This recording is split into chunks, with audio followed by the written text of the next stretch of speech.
Okay, so this is going to be a strut replacement on a 2006 Pontiac G6 GTP. The struts are completely hammered out, so we are going to show the entire process, and I'm not changing an assembly. A lot of the other videos I've seen on this have been just swap out the entire assembly. I decided not to go that route. Instead, I am going to swap just the strut, and we'll show how to go about doing that. So yeah, we'll get right to it. So step one, lubricate all of the points that you're going to disassemble, one of which being these two nuts. This needs to come out, or it needs to be loosened at least. Your sway bar end link up at this end needs to come off. This has just been recently replaced, so I'm not going to lube that. But those are the points that need to be disassembled. Yeah. These are 18 millimeters. Knock those off now. These just to use an electric impact, should you have one. Those nuts are not in the replacement kit that I got, so we will be reusing them. This bracket just comes off. Set it aside. That is your speed sensor. Easiest thing to do here is take one of these nuts.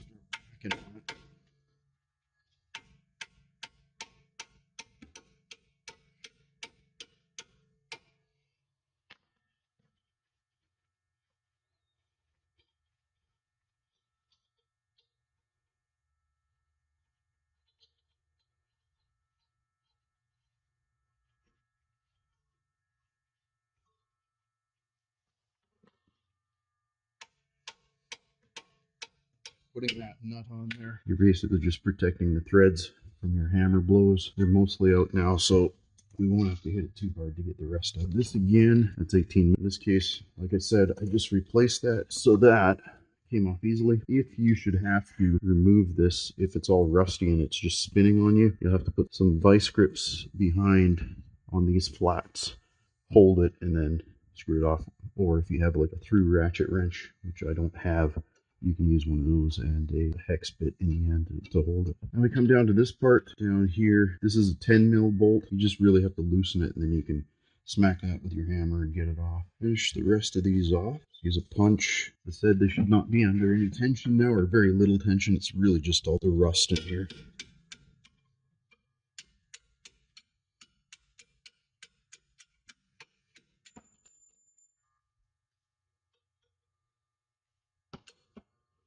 And you can see this one's not even under tension. Save the bolts, of course, because those will be reused. Then this, that's pieces of your knuckle here. That's heavy aluminum corrosion that's just turned to dust. It sucks, but still intact.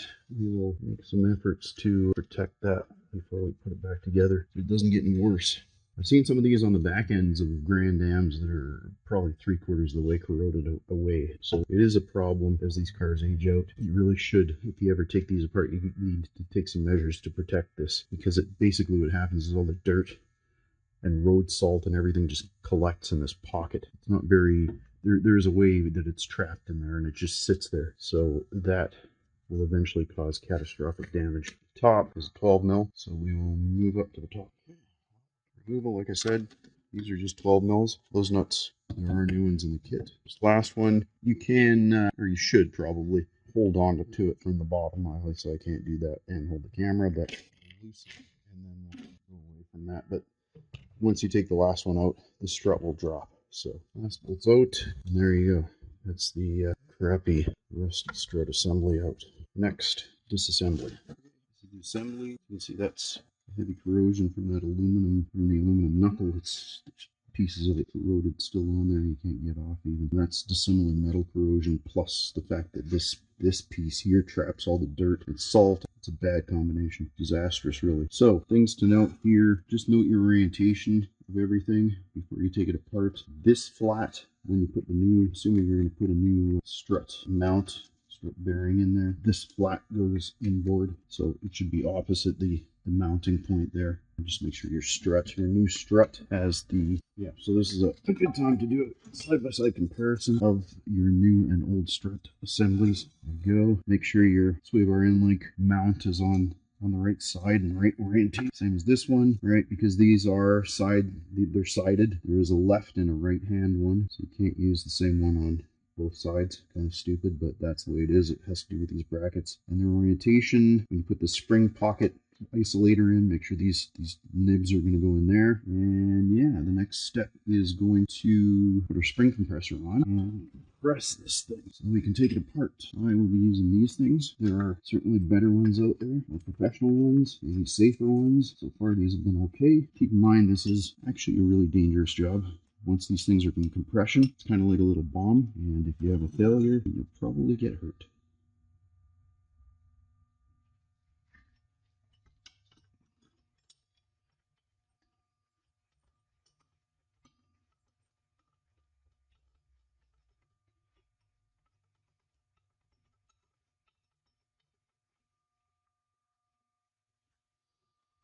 Alright, in case these are 3/4, same as the wheel.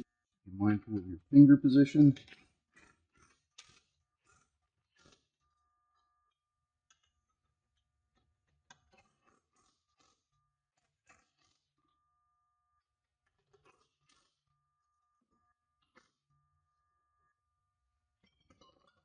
As far as knowing how far to go, once you've gone far enough, this strut mount should turn freely. It's still a bit stiff. Let's see.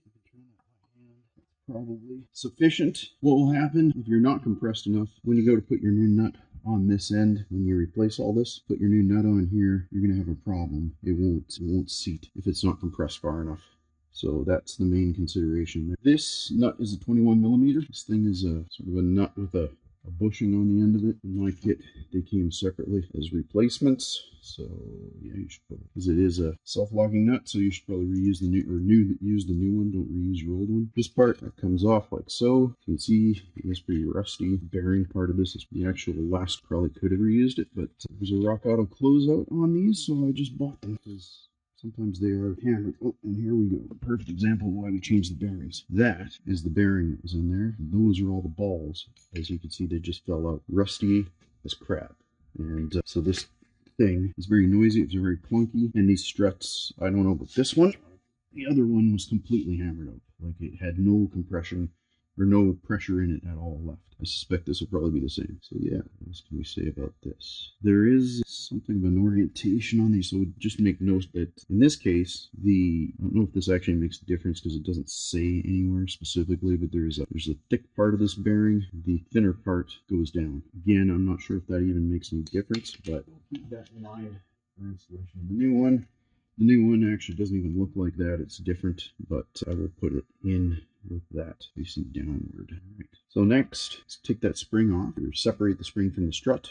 Already done. All right, take this. We'll be use this piece. There's the old strut. It has some dampening left in it, but not much. The other one was completely loose. It would just fall up and down. It was useless. This has got some left in it, but obviously not very good.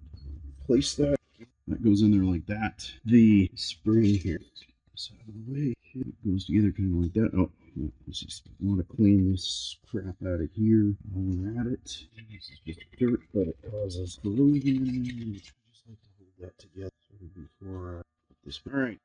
Instead, I like to put something on there. Hold that together. It's gonna go like that. This is just something I like to do. You don't have to do that if you don't have anything like this, but I have some corrosion protection I like to put in because everything in there will rip. Put that there, and consider your orientation here. There is the strut mount. So this is going to go kind of like that, and you'll be able to reorient this later, but this is just giving us a kind of an idea. Another thing that we're going to need to do at this point, actually, we don't need to have this on here just yet. Let's do something different. All right.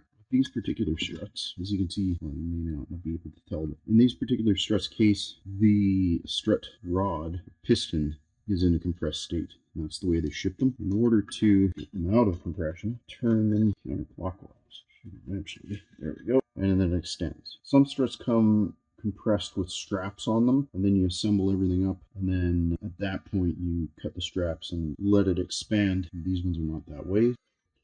Once again, don't forget this piece. Stupid thing has to go on there. And this spring pocket there.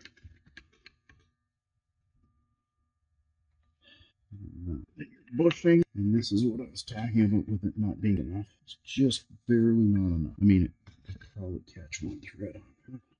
You do, so you're going the right way. Just do a little bit more, and then you can get it on. Now, this is where it can get a little more difficult. We'll go back to the horizontal position. At this point, where we're at is the nut is on, but just started. What's going to happen here, you can whack it on some more, but eventually it's going to come to a point where the piston will start to spin on you. See right there. Piston started spinning. It's not anywhere near bottomed yet, because we need to hold that piston, keep it from spinning. One way I found to do that, this is just a rubber strap wrench. It can come in pretty handy on occasion. Now, this will not hold that long. It's not good enough. We need to clamp it with vice grips. By doing it this way, it will get a grip on it, and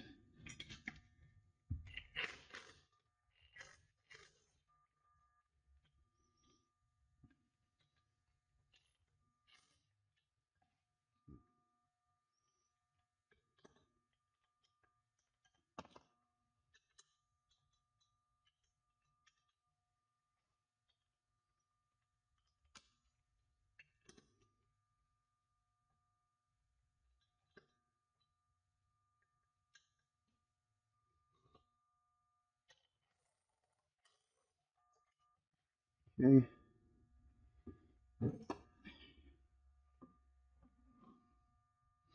You see you got your nut on.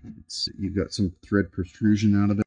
Just make sure we got a whack on it. Really should use. Anyways, that's a 21, but a 21 deep is what you should be using on that. That's for sure. Try that. Yeah. All right. Anyways, good enough. And you take your strap wrench off. Now, once you're sure that you've got that nut off, you start to release. This is still turning. There you have it. It's done. We just saw it in real time. No cuts. And yeah, we can now put that back in. I'm just gonna quickly show the back side of this. Something you can see how corroded that is. Okay, so turn this back together. I always like to clean this stuff off. Clean as much corrosion as possible. Not going to spend a lot of time doing it, but enough.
You can see, yeah, there's quite a lot of material lost there. Not good.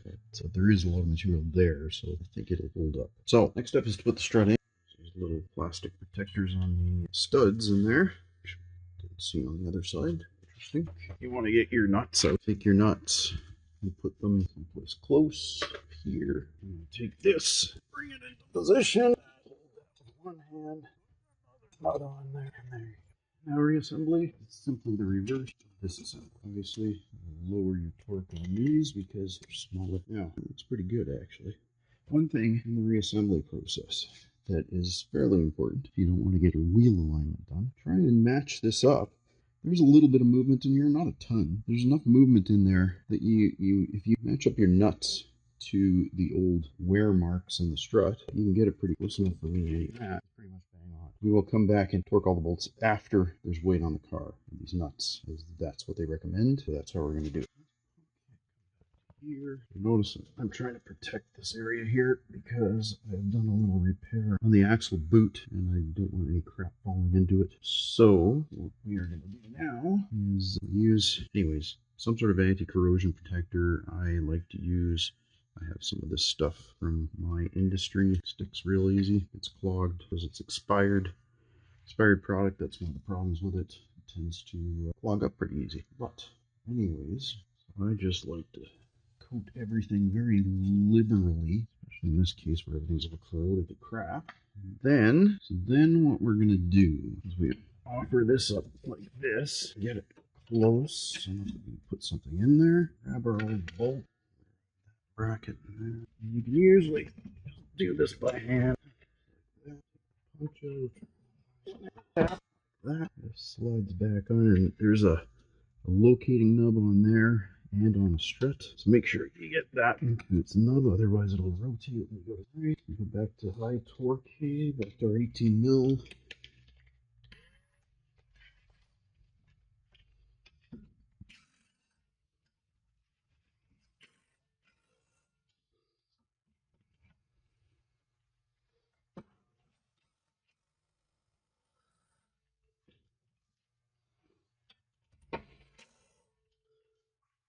Good and tight. Next, forget that one. And there, that's it. That is it. That's all. You now replace your struts. The only other recommendations would be to torque it once you got weight on it. These can be torqued now. I'll have to look up what the torque is, and then once there's weight on it, can carry on from there. I don't think I'm going to show that part. And when I'm done, I just like to corrosion protect everything. It's just what I do.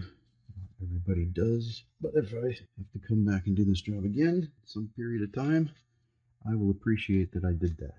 Okay, so just a quick final overview of the job. These nuts, 89 foot-pounds. That one I can't remember. Yeah, and the top nut on the strut, I believe, was 49 foot-pounds. So that's the important ones. Of course, they're all important, but those are the critical ones that you don't want to miss out on. All right, give you an idea of thread engagement on that, and yeah, that'll be the job.